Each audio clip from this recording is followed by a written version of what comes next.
Bonjour, bienvenue à cette seconde saison de Art de vivre. Bienvenue chez nous, chez Amélie Turcotte et moi-même, Pierre Lecoudre. Bonjour Amélie. Salut Pierre-Luc. Ça va-tu bien? Ça va bien.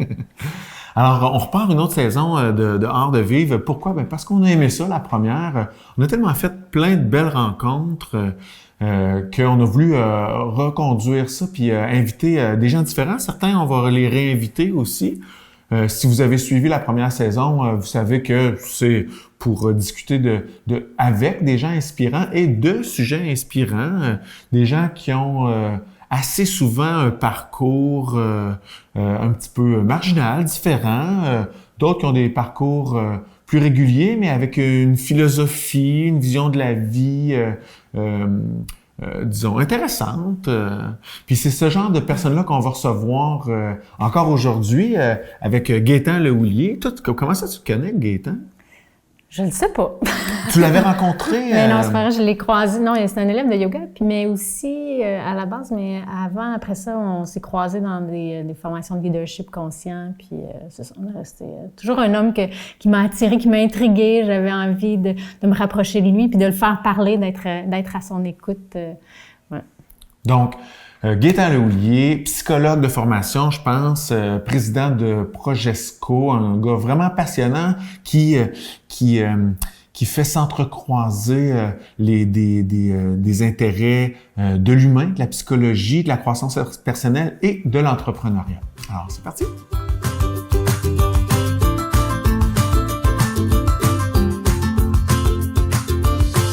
Alors, on commence enfin cette première émission parce que faut que vous sachiez à la maison que là, ça fait une demi-heure qu'on se parle parce que c'est très intéressant de parler avec Gaétan. Ça va bien, Gaétan? Merci d'être ici. Très bien, merci. Merci de nous recevoir. On a eu déjà plusieurs discussions ensemble. Puis il y a une chose qui m'a qui a ressorti, c'est une phrase qui revenait souvent, c'est le growth mindset. Donc tu parlais beaucoup d'une mentalité de croissance. Puis moi de mon côté, j'ai toujours été valorisé, disons, le contentement. Pour moi, c'est important d'apprécier les choses que je vis, ce que j'ai. Puis, tu sais, quand je vis de l'anxiété ou en tout cas, bref, je vis des émotions, ben, je me nomme, je me rappelle toutes les choses que j'ai pour m'appuyer là-dessus pour le confort. Fait que ça vient me déstabiliser un peu de voir tout le brillant dans ton œil quand tu parles d'esprit de croissance, à quel point ça semble être important, puis une belle fondation pour le bonheur. Comment tu vois ça, cette antithèse-là, cette polarité entre le contentement puis l'esprit de croissance, là? Par le contentement, tu parles de reconnaissance, de manifester de la reconnaissance par rapport à des choses que tu te rappelles des choses qui sont positives. Oui, c'est ça. Puis c'est un peu en même temps le contraire de la surconsommation ou du besoin de performer, puis du besoin de jamais être content, de vouloir devenir une star plutôt que d'apprécier d'être un bon père de famille, admettons. Là, tu sais. OK, mais t'es déjà une star. Pas toujours. Mais ça, tu sais, ça, c'est comme, c'était des discussions qu'on a, puis Pierre-Luc, des fois, moi, je suis mais là, on pourrait, puis là, je vois comment la croissance, puis là, il dit, ouais, mais là, on dirait que tu n'es jamais satisfaite. Je dis, on dirait que je suis super satisfaite, mais ça ne m'empêche pas quand même de me sentir que j'ai envie d'aller, de voir plus grand, puis pas plus grand. Tu sais, je pense pas que c'est de l'ego, c'est vraiment de l'intérieur de sentir que ça a envie de prendre l'expansion comme quelque chose de naturel. Puis là, tu te dis, mais là, contentement, là, tu sais, mais c'est ça, je pense que c'est intéressant, cet angle-là. J'avais pas vraiment réfléchi, mais c'est certain que, tu sais, quand on dit growth mindset, c'est un peu comme une attitude, une mentalité qui favorise la croissance personnelle. Peu importe la situation dans laquelle que tu vis, OK? Que ça aille mal ou que ça aille super bien, OK? Puis, dans le fond, c'est de mettre l'apprentissage tout le temps, puis la réalisation de soi au cœur de nos préoccupations. Si c'est difficile, si on a un élément dans notre vie qui accroche, on a des difficultés, des choses qu'on veut pas, qu'on n'a pas anticipées, ben ça nous amène, des fois, souvent, ça nous permet de nous connecter à des parties de nous autres mêmes, qui sont des peurs, qui sont des angoisses, qui sont peu importe. Fait que t'en profites pour accueillir ce que je dirais, l'introspection que tu peux faire, puis l'apprentissage que tu peux faire avec ce qui est difficile. Quand on est dans le positif, OK, où est-ce que là, tu sais, ça va bien, puis tout ça, mais ça n'empêche pas que, encore là, qu'est-ce qui m'alimente ou qu'est-ce que ça m'amène comme signal quand ça va bien? C'est-tu, je veux prouver aux autres que je suis le meilleur, ou j'ai un sentiment de me réaliser, j'ai un sentiment d'être utile, j'ai un sentiment que les choses vont bien, j'utilise mon potentiel, mes talents, je suis dans le flow, comme on dit. Dans un élan naturel. C'est ça, c'est facile, je suis dans ma place, ça va bien. Puis, tu sais, dans le fond, tant aussi longtemps qu'on s'amuse à réaliser des choses puis que ça prend de l'ampleur, pourquoi pas? Tu sais, mais c'est souvent la drive, la motivation, ou qu'est-ce que ça t'apporte au fond, puis qu'est-ce qui sont tes vraies motivations profondes, qui est plus je dirais, la clé. L'objet d'observation. Ouais, c'est ça. Sur lequel tu vas... C'est sain ou... Effectivement. C'est pas toujours évident de faire la part de... Tu parles de motivation profonde. Il y a des motivations aussi qui sont futiles, qui nous drivent quand même. Là, tantôt, je nommais la surconsommation, mettons. Donc, le statut social, la possession, tout ça, ça en est des motivations aussi. Comment on fait pour faire la part des choses là-dedans? Est-ce que j'ai les bonnes motivations? Quelles sont les motivations profondes puis les plus louables? Ou, tu sais, c'est ceux qui vont me rendre plus loin, qui vont m'amener plus loin? Mm-hmm. Ben, qu'est-ce qui fait la différence? Ben, je pense que c'est ça. Je pense qu'il y a la notion d'ego, un peu, qui vient jouer un lien là-dedans. Tu sais, l'ego, c'est vraiment quelque chose qui... Ce qui est important, c'est comme le paraître, OK? Ce que les gens t'apportent pour générer ton image de toi-même, OK? C'est très, très... égo pour égocentrique. On ramène tout à soi, pour soi. Quand on est plus, je dirais, dans les motivations profondes, veut pas, on atteint quelque chose qui est plus universel. C'est pas juste pour nous, OK? On le fait pour les autres. On partage. On se sent utile, mais c'est pas juste utile pour soi-même. Souvent, on le fait pour la collectivité, on le fait pour nos enfants, on le fait pour nos amis, on le fait pour... notre équipe de travail. Puis... on le fait pas pour ramener ça à soi, par exemple, pour aller chercher de l'amour ou de la reconnaissance. Effectivement. Qui va venir nourrir un besoin peut-être qu'on non comblé, mais qui est pas... Ouais. C'est ça. Puis moins qu'on en recherche, plus qu'on en reçoit. C'est ça qui est un peu contradictoire dans ces choses-là. Plus qu'on va chercher de la reconnaissance, c'est comme un 10 qui recule. Ça fait bip, bip, bip, bip, tu sais, tout le monde le voit, tu sais, ou... On veut pas donner de reconnaissance aux gens qui en veulent, hein? Non, c'est comme, souvent, moi, c'est comme un éléphant qui se cache en arrière d'un arbre, tu sais. Il pense que personne ne le voit, tu sais. Mais tout le monde voit ça, là, tu sais. Tout le monde voit cette côté qui est pas vraiment sincère. C'est un piège de l'ego, ça? Ça ferait-tu partie de chercher de la reconnaissance? Énormément. C'est un des pièges. Oui. Oui, j'ai cherché la reconnaissance d'autrui. Aller chercher dans nos relations ce qui vraiment nous fait notre affaire à nous. Okay? Comme exemple, dans une relation de couple, ce qui est important, c'est pas ce que la personne est, c'est ce qu'elle m'apporte.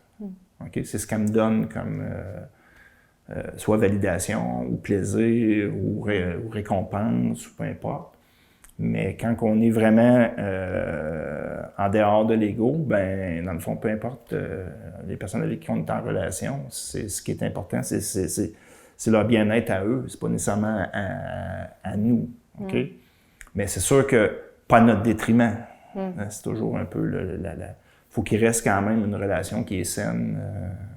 Parce que là, peut-être aussi que ça peut devenir une barrière. J'ai juste growth mindset, là. À l'épanouissement potentiel aussi, fait qu'il y a comme une nuance Oui, parce que les relations, c'est comme une nourriture. Si on est en relation avec des gens qui nous tirent tout le temps vers le bas, okay? Donc qui drainent notre énergie, qui nous vampirisent, c'est un terme des fois qu'on... Ben c'est sûr que pendant un certain temps, on a quelque chose à apprendre parce qu'on ne le prendra pas personnel, on fait attention, on respecte où est-ce qu'elle est l'autre personne, mais après un certain temps, si ça nous amène à rien, on ne s'aide pas soi-même, puis on n'aide pas la personne non plus. Puis des fois, de mettre fin à certaines relations qui amènent à rien, puis qui mènent nulle part, c'est correct. T'sais. Fait que, c'est beaucoup mieux être seul que d'être mal entouré. Ça, je crois ça fondamentalement comme tel. Moi, en tout cas, je trouve que c'est un défi au niveau même professionnel. C'est autant personnel que professionnel. Mais dans une équipe de travail, c'est la même chose. Quand tu vois une personne, mais mon côté aidant, envie de ramener ça à l'équilibre. Mais tantôt, tu parles un petit peu d'équilibre versus de déséquilibre pour grandir. Là. Parce que ça me parlait tantôt avant qu'on enregistre. Là. Fait qu'on pourrait revenir parce que j'ai cette tendance-là à essayer de ramener à l'équilibre puis de ramener l'harmonie. Mais des fois, c'est beaucoup d'efforts puis ça l'empêche la croissance. Oui, parce que qui dit croissance dit changement. OK? C'est un peu comme aussi en entreprise, on parlait de l'amélioration continue. OK? Ça reste un peu la même c'est bien à la mode.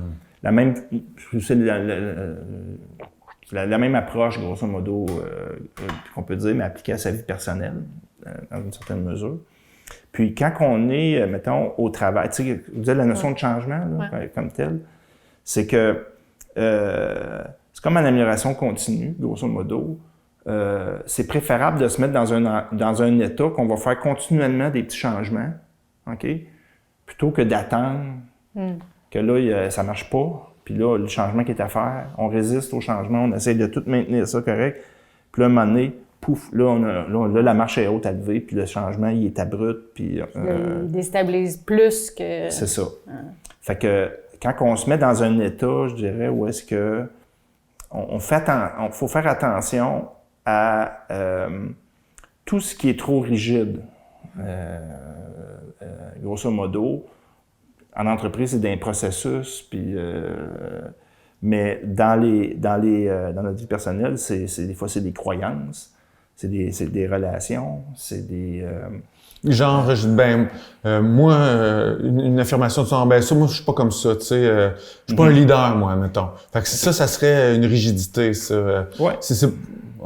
J'aurais tendance à le voir comme de la connaissance de soi. C'est quoi la différence entre être rigide puis bien se connaître? C'est que... c'est un petit élément qu'on a déjà jasé, c'est que il y a comme trois... la différence, c'est que, mettons, j'ai une formation en psychologie humaniste. OK? Puis en psychologie humaniste, il y a trois affirmations qui sont totalement contradictoires. OK? Nous sommes tous pareils. Certains sont plus pareils que d'autres. Et nous sommes tous uniques. OK? Puis les trois sont vrais. OK? Fait que si tu dis « je suis comme ça », OK? Ben là, c'est que tu te figes, veux pas, dans une image, dans une façon de faire, comme telle, qui va t'empêcher de cheminer vers un peu l'affirmation que nous sommes tous pareils. OK? Parce que je mélange un peu des fois le côté spirituel puis psychologie. Puis spirituellement, en principe, on est connecté avec la nature, on est tous connectés, dans l'espace-temps n'existe pas. C'est vraiment comme le principe de dualité, non-dualité, où est-ce que on est vraiment tous connectés, donc on est tous pareils.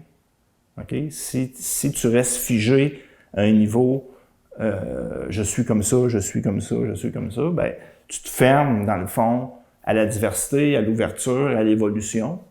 Puis... À l'inverse aussi, si tu restes dans l'idée qu'on est tous pareils, tu te figes aussi puis tu t'éloignes de l'affirmation de soi dans ton unicité. Y a-t-il ça aussi?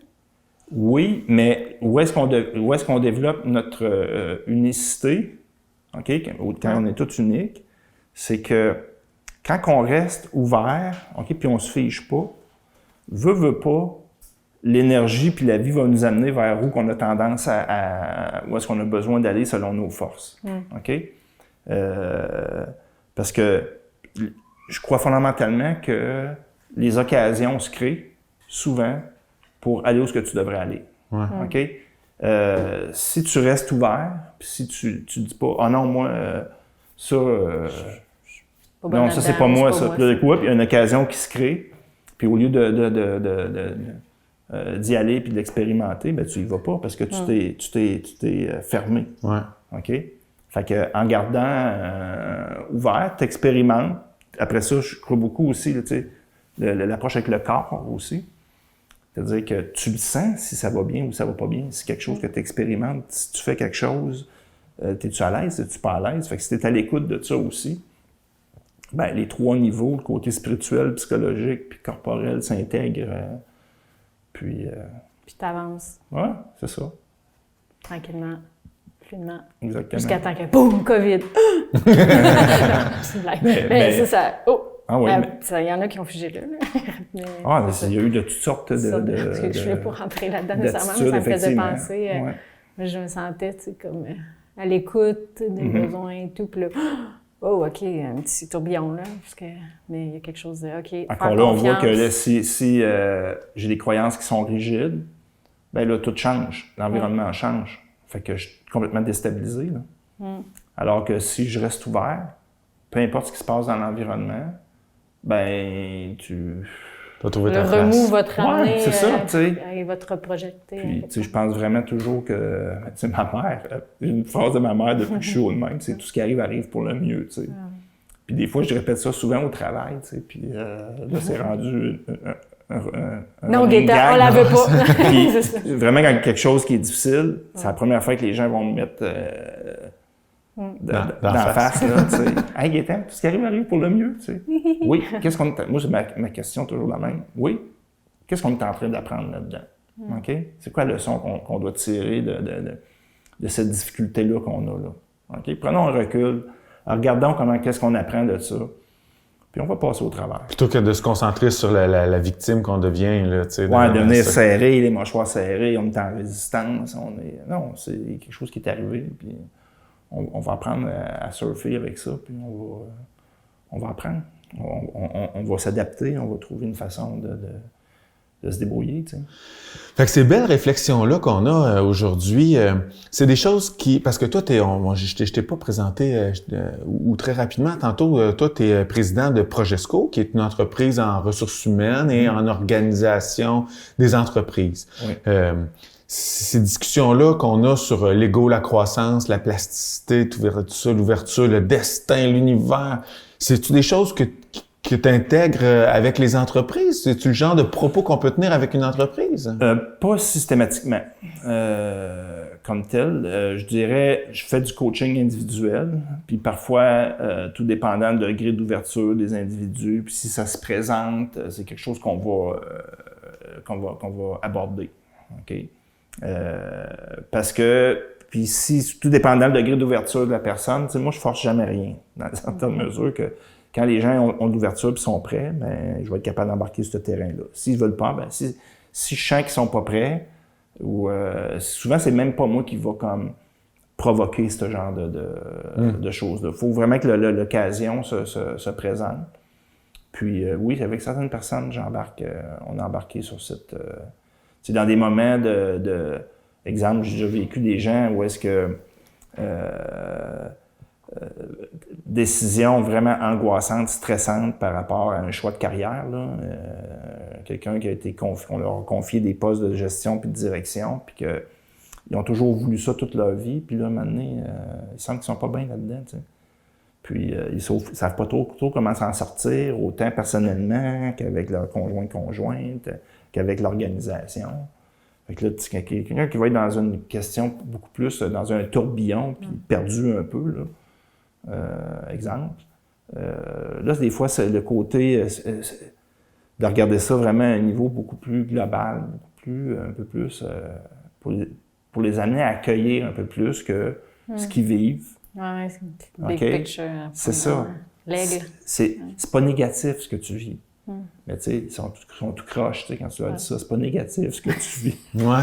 Mais quand on a des appels de l'intérieur qui sont forts puis qui sont pas en synchronicité avec notre environnement, c'est perturbant, c'est dur, c'est une épreuve d'affronter la contradiction, la dualité entre un appel intérieur puis un environnement qui répond pas à ça. Mm-hmm.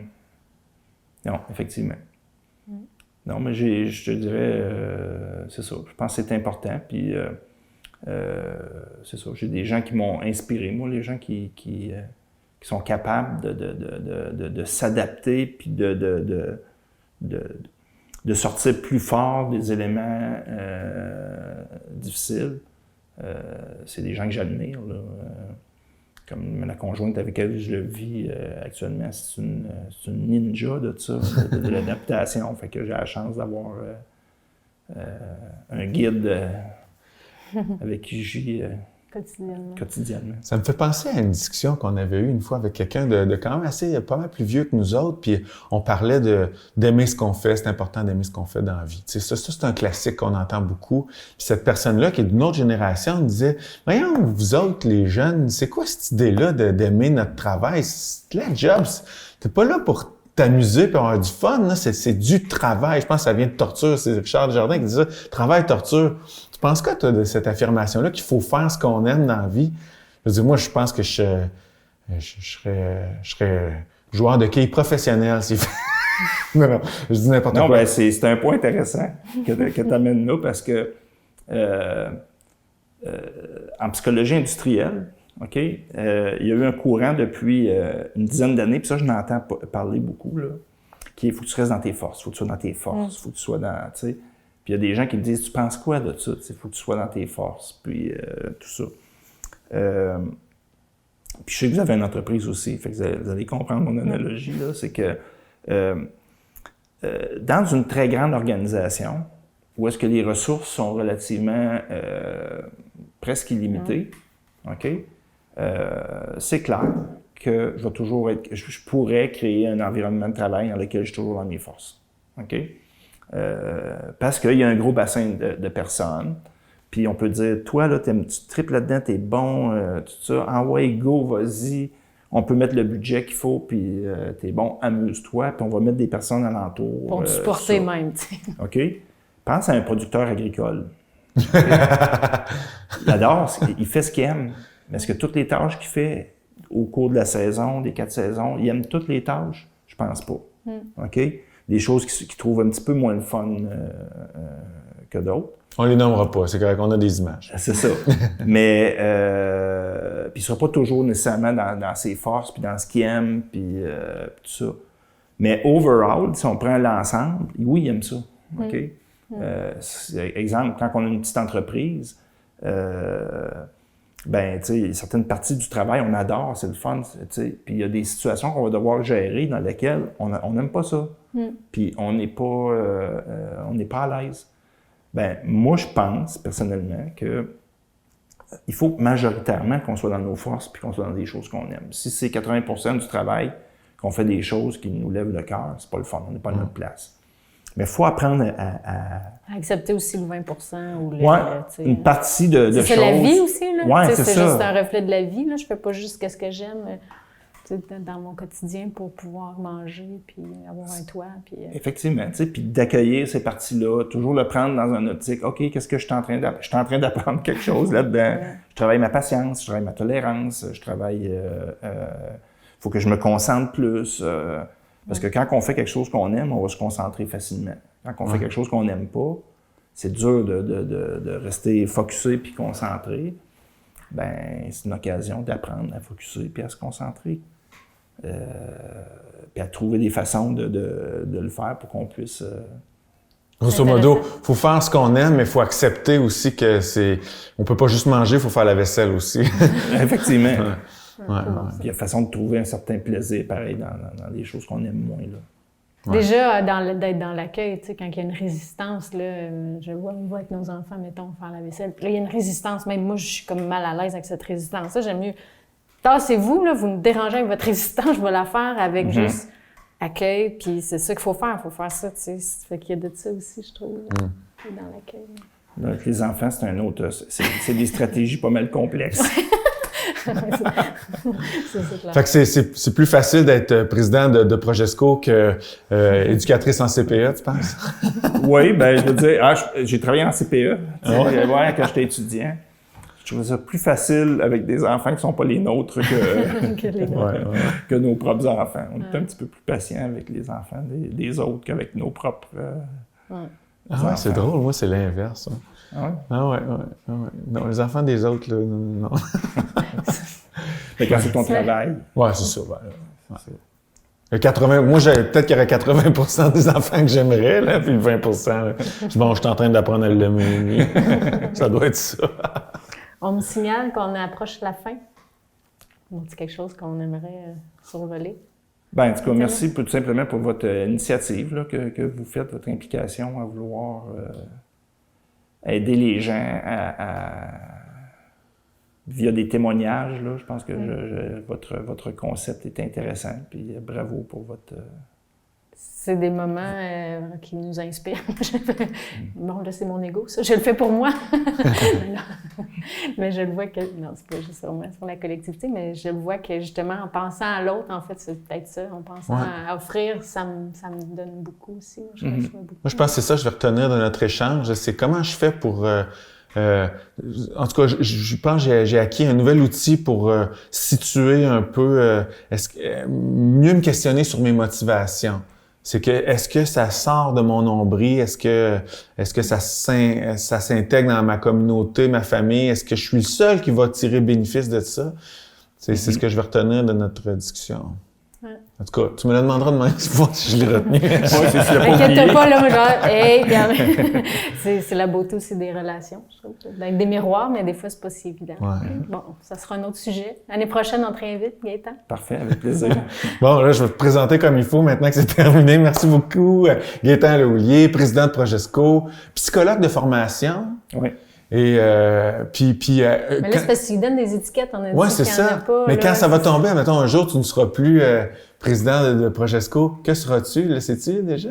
Je pense que je vais travailler plus au niveau le côté psychologie, là, au niveau croissance personnelle, puis aussi peut-être au niveau soit développement communautaire. Là. J'ai déménagé dans une belle petite communauté qui s'appelle Saint-Adrien, avec laquelle il y a une vie communautaire très, très riche et intense. Là. Puis beaucoup d'initiatives, beaucoup de gens super le fun. Fait que éventuellement, je ne sais pas dans quel type d'implication que je vais avoir, mais ça va être des choses qui des beaux apprentissages. Oui, qui touchent la communauté et la croissance personnelle, grosso modo. On sera tes voisins à côté. Parfait. Merci Gaëtan. Merci. Bye.